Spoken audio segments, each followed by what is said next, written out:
Olá, tudo bem? Eu me chamo Bruno Guimarães, sócio proprietário da firma BG Advogados Associados, e hoje trataremos sobre ações revisionais de empréstimo, né?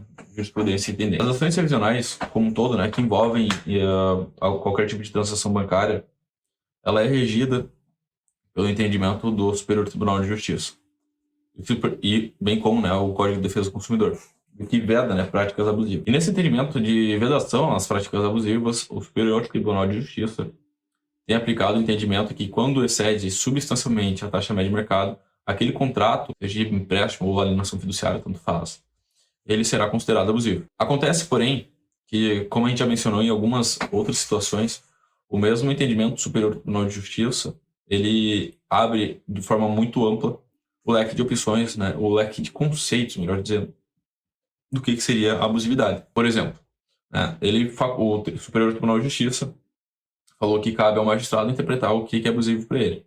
O problema é que, né, temos mais de 20 estados nessa federação, que é o Brasil, e cada um desses estados é composto por uma série, inúmeras, centenas, milhares, por que não, de cidades. Então imagina o problema, né, da segurança jurídica que a gente implicaria no que tange ao conceito de abusividade. Então os tribunais estaduais tomaram as dores e eles próprios começaram a delimitar o que é conceituar, né, o que seria abusividade para eles. Né? De modo que, dentro dos próprios tribunais, a gente tem diferentes turmas recursais. E essas diferentes turmas recursais, cada uma qual tem seu próprio entendimento do que seria abusividade contratual. Né? Qual seria o percentual para ser considerado abusivo determinado contrato. Né? Qual o excesso deveria ser considerado abusivo. Então, por exemplo, nós temos tribunais, como, por exemplo, o Tribunal Gaúcho, que tem dois entendimentos, que é abusiva a taxa de juros quando ela excede 50% da taxa média de mercado e quando ela excede 100% barra o dobro da taxa média de mercado. O Tribunal Catarinense, por sua vez, ele tem dois entendimentos. Um entendimento que é abusivo quando passa 10% e passa 50%.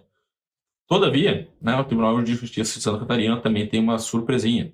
A surpresinha é a súmula 66, né, do mesmo Tribunal de Justiça, que diz que é o seguinte: a mera questão de ser abusiva a taxa média, o contrato, por si só não gera desconstituição, melhor dizendo, da mora debente, de modo que o carro, se for uma alienação fiduciária, há de permanecer com o credor fiduciário. Ou seja, ele vai contra aquilo que o próprio Superior Tribunal de Justiça diz. Ou seja, a gente, em dois tribunais, cada um deles tem dois entendimentos e um ainda tem um plus. Terceiro tribunal, por exemplo, o paranense, a gente tem entendimentos que passam de 50% a 200% com tranquilidade.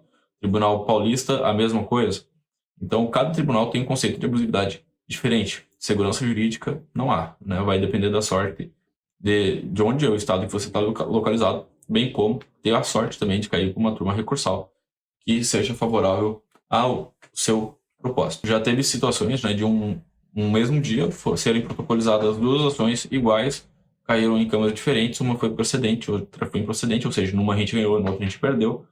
Isso tudo só porque caiu com um desembargador diferente. Aliás, nesse caso em específico, não foi nenhum desembargador diferente, foram assessores diferentes. Um caiu com uma menina, o outro caiu com o rapaz. Aqui caiu com o rapaz, nós perdemos. Aqui caiu com a menina, nós ganhamos. Ou seja, não foi nenhum desembargador que julgou, foi os seus assessores. E cada um deles atribuiu, né, um entendimento diferente do que seria abusividade. Ou seja, hoje, para o cidadão brasileiro, aquele que exerce de fato seu direito, buscar abusividade, né, o reconhecimento da abusividade de seus encargos contratuais, remuneratórios, ele vai enfrentar, né, uma grande jornada turbulenta, instável, daquilo que o desembargador que cair a ação dele vai entender. Né? Na minha visão, segurança jurídica não, zero. Né? Mas por que eu estou falando isso? Porque a gente já tratou inúmeras vezes aqui nesse canal de o que é conceito de abusividade. E eu estou trazendo para vocês o que cada um dos tribunais, pelo menos, está entendendo por ser abusivo.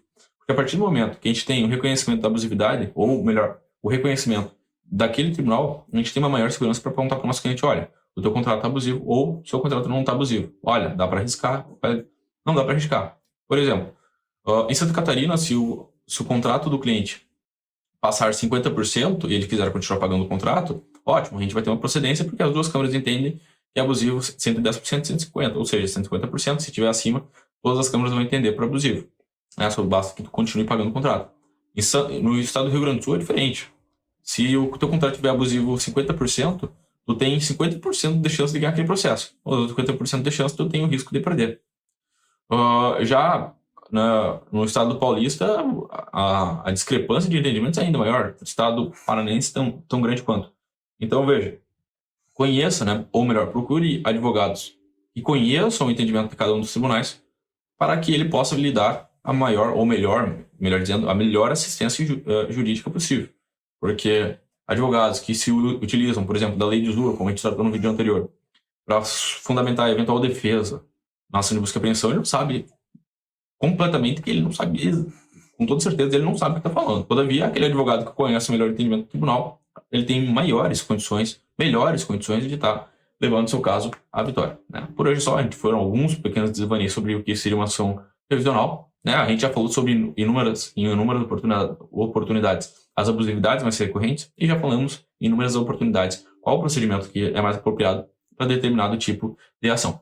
Por hoje é só, espero que tenham gostado do vídeo. Até uma próxima. Tchau.